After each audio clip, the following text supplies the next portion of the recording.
Halo teman-teman, ketemu lagi dengan saya di channel Joni Yulianto dan salam inklusi.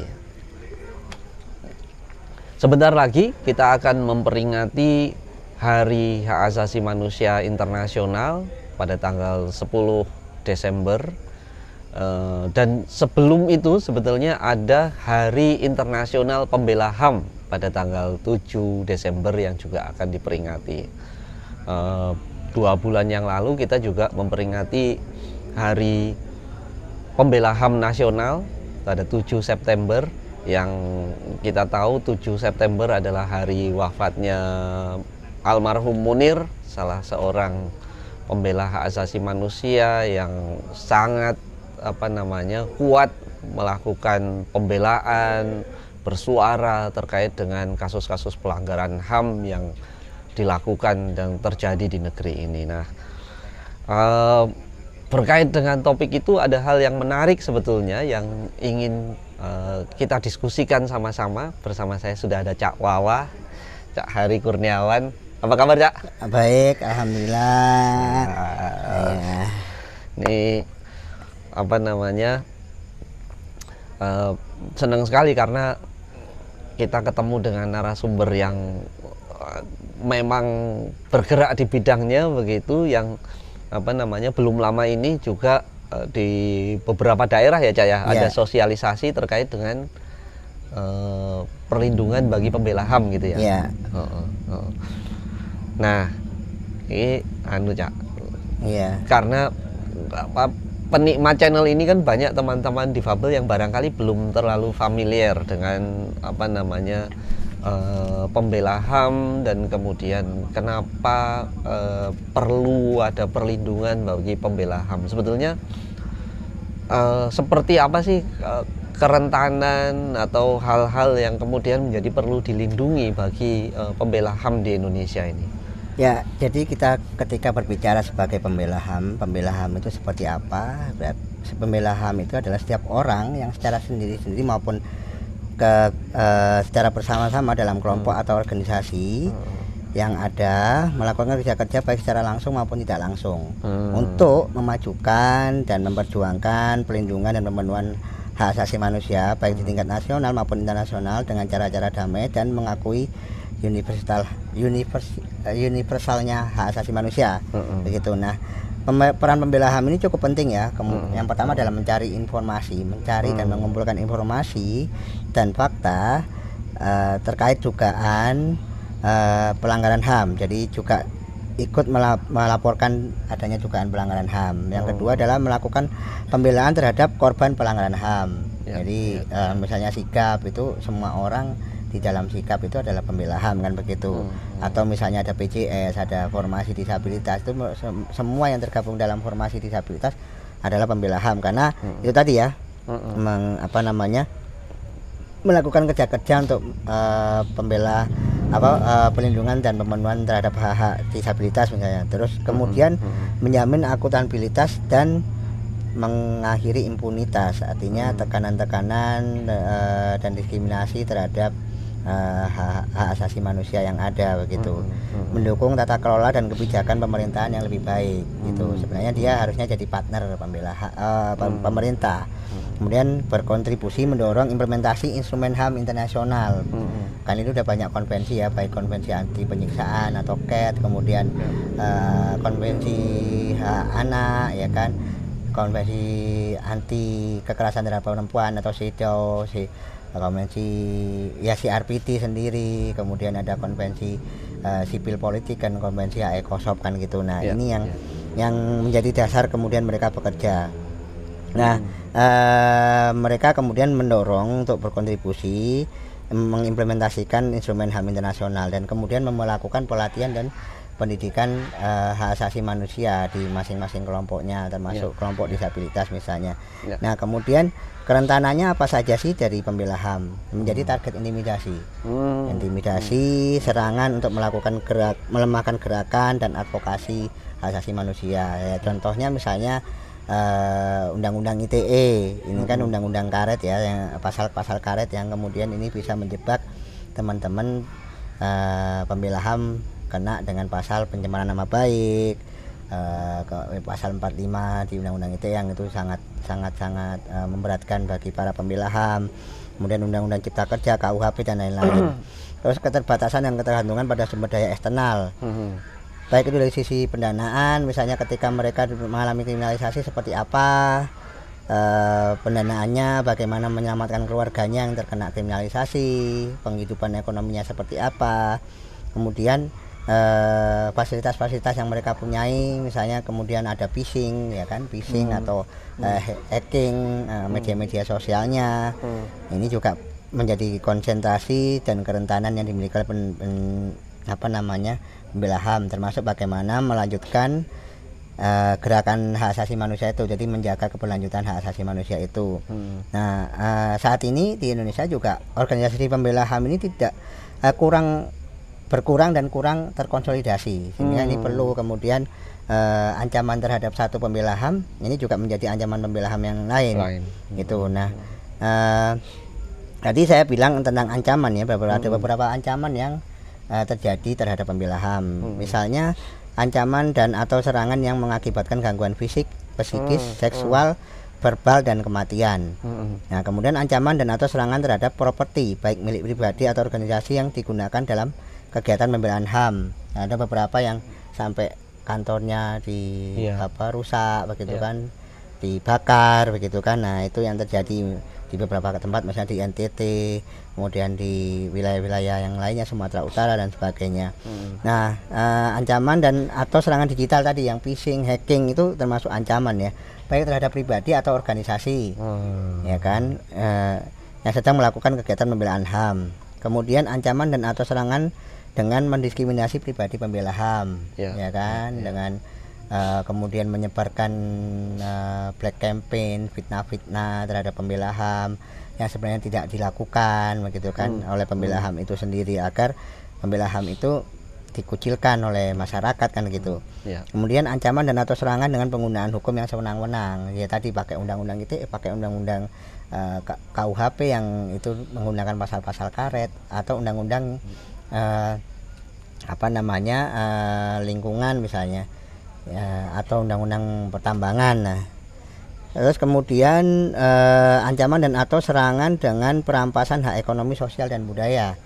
Tadi misalnya kemudian rekening banknya diblokir oleh orang, terus dibobol, kemudian mereka tidak bisa sampai ada pengusiran di tempat tinggalnya, dan kemudian pembatasan pangan. Nah, itu juga termasuk serangan terhadap pembela HAM, Mas Joni. Itu. Oh, jadi banyak ya bentuknya sebetulnya. Iya, banyak. Nah, kalau di teman-teman organisasi difabel misalnya, maupun teman-teman aktivis difabel yang cukup kritis gitu ya di berbagai daerah, itu saya sering mendengar misalnya ancaman yang kadang menurut teman-teman itu sederhana tapi juga menakutkan gitu. Misalnya, kamu kalau terus bersuara seperti itu, terus mengkritik, terus menyampaikan masukan-masukan kritis, ini nanti bantuanmu tak hentikan loh, dan seterusnya. Nah, itu sebenarnya masuk nggak sih dalam kategori itu? Masuk, itu termasuk tadi ya, memutus mata rantai pendanaan bagi organisasi pembela HAM di situ tadi, Mas. Iya. Nah, apa sebenarnya perlindungan yang sudah disiapkan gitu ya, skema perlindungan yang sudah disiapkan untuk teman-teman pembela HAM ini? Kalau di situ kan sebenarnya negara wajib menghormati adanya lingkungan yang aman dan kondusif bagi pembela HAM ya. Artinya ketika ini bahwa ada instrumen-instrumen hukum yang bisa untuk melindungi para pembela HAM dan pelanggaran oleh pihak ketiga. Misalnya Undang-Undang Dasar 45, di situ kan pasal 28, 27 itu kan tentang hak asasi manusia secara gamblang dijelaskan di situ. Nah, ini instrumen yang sudah ada di Indonesia. Kemudian Undang-Undang 39 tahun 99 tentang hak asasi manusia, ini juga sebagai instrumen dalam pembelaan HAM. Kemudian Undang-Undang 40 tahun 99 tentang pers, gitu kan. Undang-Undang nomor 21 tahun 2000 tentang Serikat Pekerja.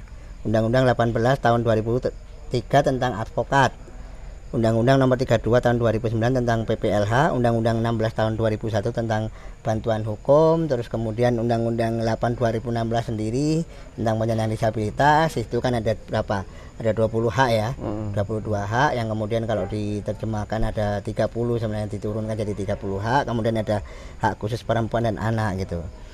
Itu jadi kalau instrumen perlindungannya sih cukup banyak ya, tapi kemudian memang ini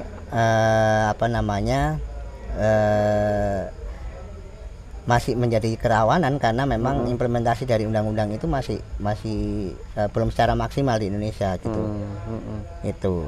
Nah, sebenarnya harusnya negara itu mengambil langkah-langkah yang tepat untuk mencegah, menyelidiki, menghukum dan memperbaiki ketika terjadi pelanggaran hak asasi manusia bagi pembela HAM ataupun untuk memenuhi secara progresif hak-hak pembela HAM. Nah, ini terkait dengan SDGs ya, SDGs terutama di pilar 16 kalau nggak salah ya, itu tentang kehidupan keadilan ya, keadilan sosial ya, keadilan sosial itu Mas, itu. Nah, Nek, pelakunya adalah negara sendiri. Nah, kan banyak ini di banyak kasus misalnya teman-teman pembela masyarakat adat misalnya, masyarakat petani dalam kasus tambang misalnya dan yang lain-lain, pelakunya kan kemudian bukan hanya korporasi tapi juga struktur negara. Ini gimana ini? Ya itu tadi sebenarnya kan negara punya kewajiban ya, maka harus ada mekanisme grievance mechanism ya, artinya harus ada mekanisme pengaduan terkait dugaan pelanggaran HAM terhadap pembela HAM. Di situ negara harus punya itu, bahkan di beberapa kementerian lembaga juga harus menerima pengaduan terkait dugaan pelanggaran HAM itu, termasuk di Komnas HAM. Bahkan tidak hanya di Komnas HAM, harusnya Komisi Nasional Disabilitas juga punya mekanisme itu gitu. Yang intinya di situ harus ada penanganan khusus terhadap pembela HAM. Nah, saat ini sekarang lagi digodok respon cepat Mas, mekanisme respon cepat antar KL ya, antar lembaga HAM, LNHAM di Indonesia. Yang itu terdiri dari Komnas HAM, Komnas Perempuan dan LPSK. Nah, LPSK itu bertugas kemudian memberikan misalnya potensi-potensi bantuan hukum, potensi-potensi rumah aman begitu kan, dan juga kemudian bagaimana bantuan sosial maupun bantuan psikososial bagi para pembela HAM. Nah, Komnas Perempuan ini lebih condong pada perempuan pembela HAM, begitu mekanisme respon cepatnya. Nah, Komnas HAM sendiri respon cepatnya dalam bentuk adalah memberikan pelindungannya berupa surat perlindungan bagi pembela HAM, Mas. Dan di situ dimention bahwa si A ini adalah seorang pembela HAM, maka dia mempunyai hak imunitas yang tidak bisa dipidana maupun diperdatakan ketika melakukan kerja-kerja sebagai pembela HAM begitu, Mas. Jadi misalnya saya pembela HAM, kemudian saya mendapatkan ancaman atau tekanan-tekanan dari kelompok tertentu. Ini saya bisa minta perlindungan ke Komnas HAM. Oh, bisa. Bisa Mas, bisa. Dan itu kita juga punya tadi ya mekanisme respon cepat terhadap pembela HAM. Artinya kita akan membuat sistem rujukan di antar tiga lembaga itu, bahwa ketika ini ada pembela HAM yang mengadu ke Komnas HAM, kita akan mengklarifikasi dulu terlebih dahulu tentang kerja-kerja pembela HAM ini ke orang-orang di sekitarnya yang bisa dipercaya oleh si pembela HAM-nya itu. Kemudian misalnya dia di organisasi tertentu gitu kan ya, kita akan menanyakan di organisasi itu kerja-kerjanya seperti itu, jadi seperti apa. Nah, itu klarifikasi itu penting karena jangan sampai kemudian ternyata si orang ini ternyata juga bermasalah begitu. Ngomongnya pembela HAM, begitu kita berikan perlindungan ternyata dia bermasalah di sisi lain misalnya kan gitu. Nah, ini yang perlu diklarifikasikan ke beberapa orang maupun organisasi yang memang punya kedekatan dengan orang tersebut begitu, Mas. Minta dilindungi sebagai pembela tapi ternyata malah pelaku. Iya begitu. Karena banyak juga yang kemudian playing victim ya. Iya. jadi pura-puranya dia jadi korban gitu kan, tapi ternyata pelaku kan gitu. Ya, jadi prosesnya tadi minta perlindungan, kemudian Komnas HAM akan melakukan klarifikasi kepada orang-orang terdekat, organisasinya gitu. Kemudian setelah itu ada apa lagi, Cak, prosesnya? Setelah itu ya surat perlindungan akan keluar kan, surat perlindungan sebagai pembela HAM akan keluar, dan ini akan ada mekanisme rujukan. Jadi kita rujuk ke Komnas Perempuan untuk misalnya menyediakan, karena dia perempuan, Komnas Perempuan punya pengada layanan di daerah yang menyediakan rumah aman misalnya, ya kita akan merujuk ke Komnas Perempuan begitu. Nah, untuk ke Komnas untuk ke LPSK ya kita rujuk bagaimana si korban ini atau pembela HAM ini menerima kompensasi dari apa namanya, kegiatan yang dia lakukan, misalnya tadi ya bantuan psikososial, bantuan sosial karena mungkin dia mengalami kriminalisasi begitu kan ya, sehingga ini perlu kemudian diberikan bantuan-bantuan seperti itu, Mas. Itu ini bisa dilakukan ketika dia mulai merasa mendapatkan ancaman atau tekanan terkait dengan kegiatan-kegiatan pembelaan HAM yang dilakukan ya, Cak? Iya. Berarti normal kayak gini terus tahu-tahu saya minta aku dilindungi, Cak? Nggak bisa, Mas. Jadi kalau misalnya begini nih, kalau di Komnas HAM ada mekanisme yang seorang analis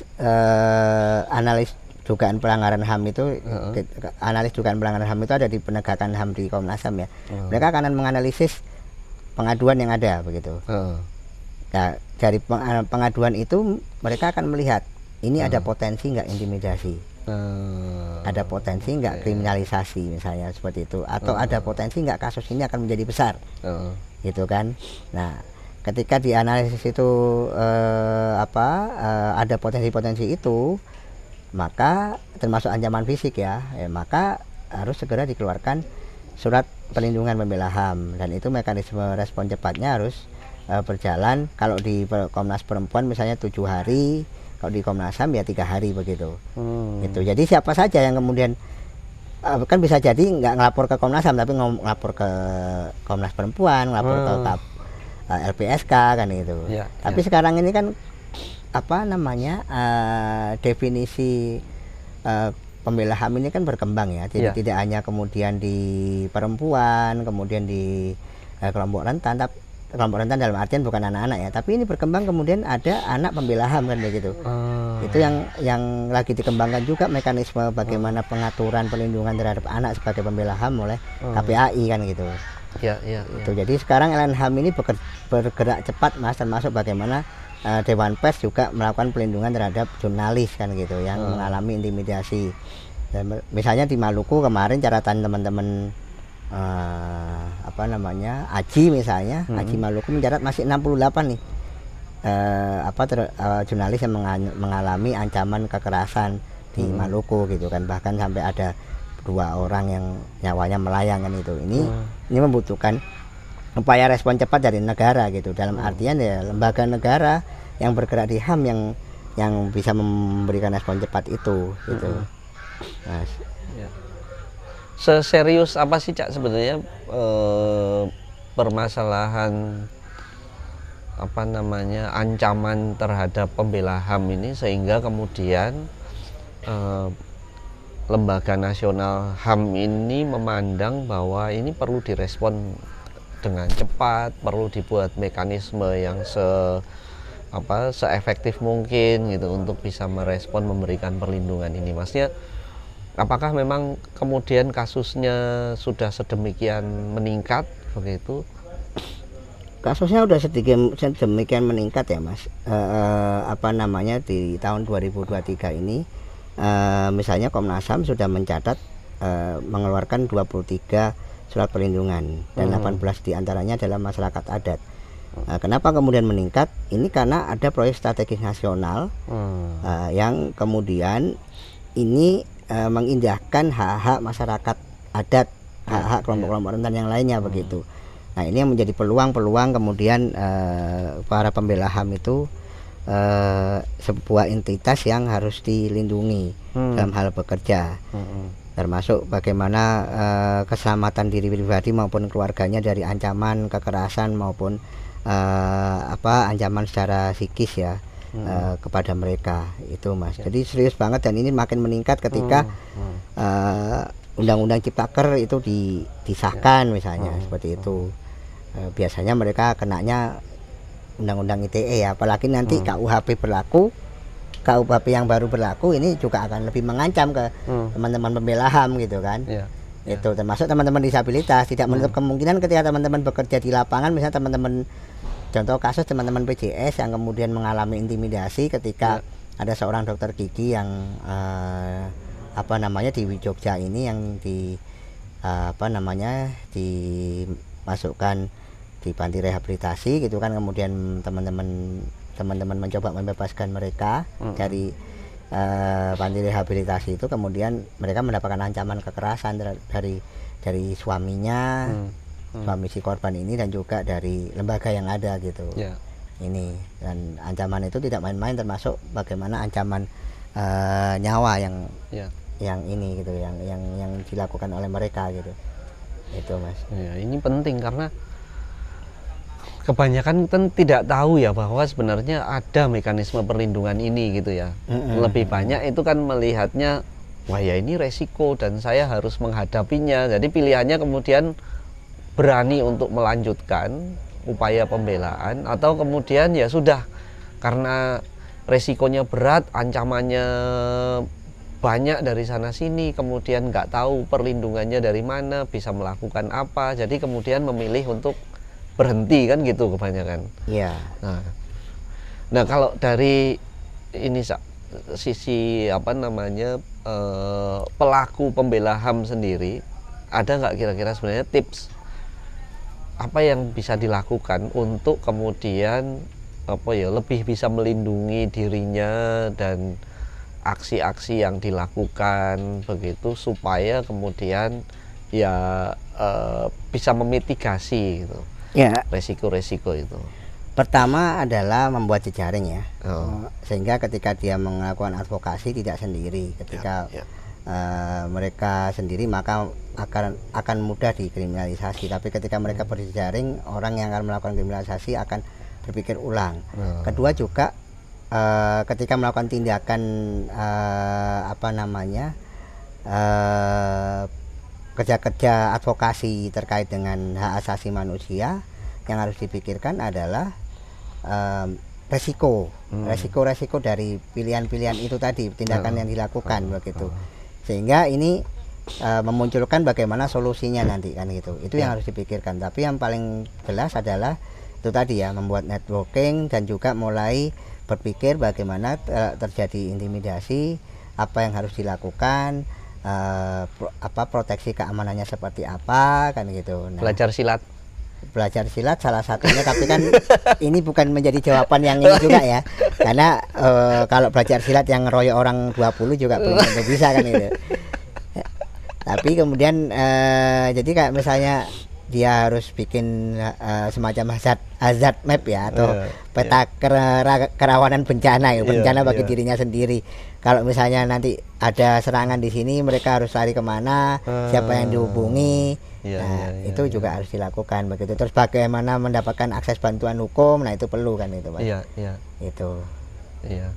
Termasuk yang paling sederhana misalnya perlindungan terhadap media sosial, perangkat kerja yang dia lakukan gitu ya. Iya, proteksi misalnya pengamanan pakai dua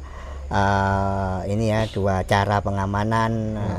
Itu juga perlu dilakukan, karena memang akhir-akhir ini isu yang paling banyak dialami oleh para pembela HAM ini kriminalisasi di bidang agraria dan lingkungan dan sumber daya alam begitu. Bagaimana kemudian banyak penolakan sumber daya alam di Indonesia, misalnya tambang-tambang nikel, kemudian tambang-tambang emas, yang ini kemudian memunculkan kerentanan dan kerawanan para pembela HAM untuk dikriminalisasi. Ya contohnya kasus yang kemarin besar itu kan ada di Rempang misalnya, atau Air Bangis, atau kemudian ada kasus di Tobelo Dalam, seorang difabel yang memperjuangkan hak atas tanah masyarakat adatnya kemudian dikriminalisasi dan dijebak dijebak sebagai pelaku pembunuhan. Ya. Padahal ternyatanya bukan dia membunuh. Nah, hal-hal seperti itu juga perlu diantisipasi, Mas, begitu.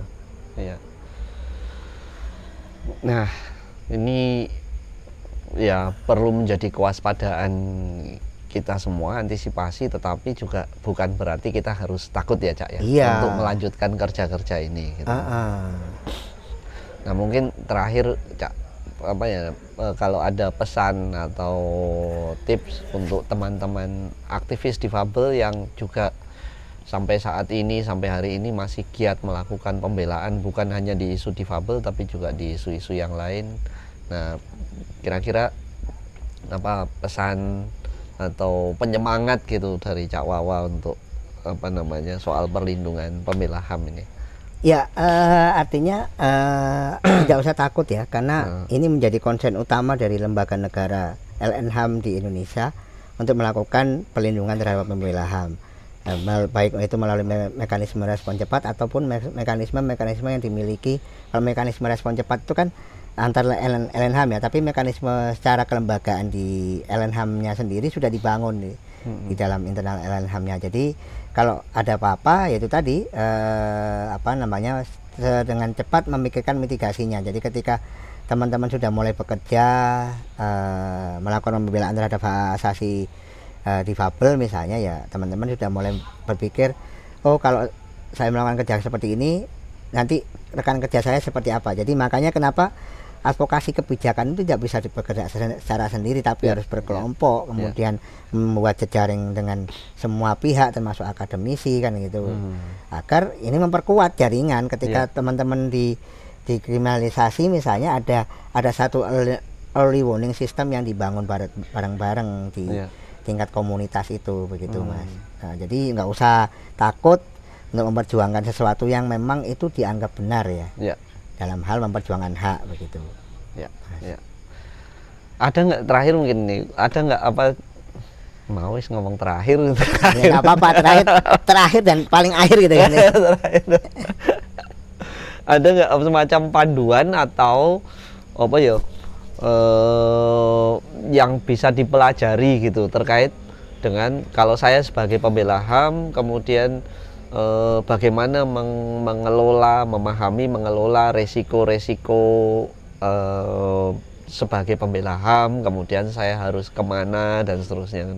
Ada, Mas. Ada di dalam SNP terkait perlindungan pembela HAM yang sudah dikeluarkan oleh Komnas HAM ya, bisa didownload di Pusat Data HAM Nasional Komnas HAM. Di situ nanti dicari aja standar norma dan pengaturan perlindungan pembela HAM, atau langsung di browsing di Google akan keluar itu, tinggal di-download dan itu dipelajari. Di situ termasuk ada tindakan-tindakan perlindungan pembela HAM kelompok disabilitas sudah diatur di situ.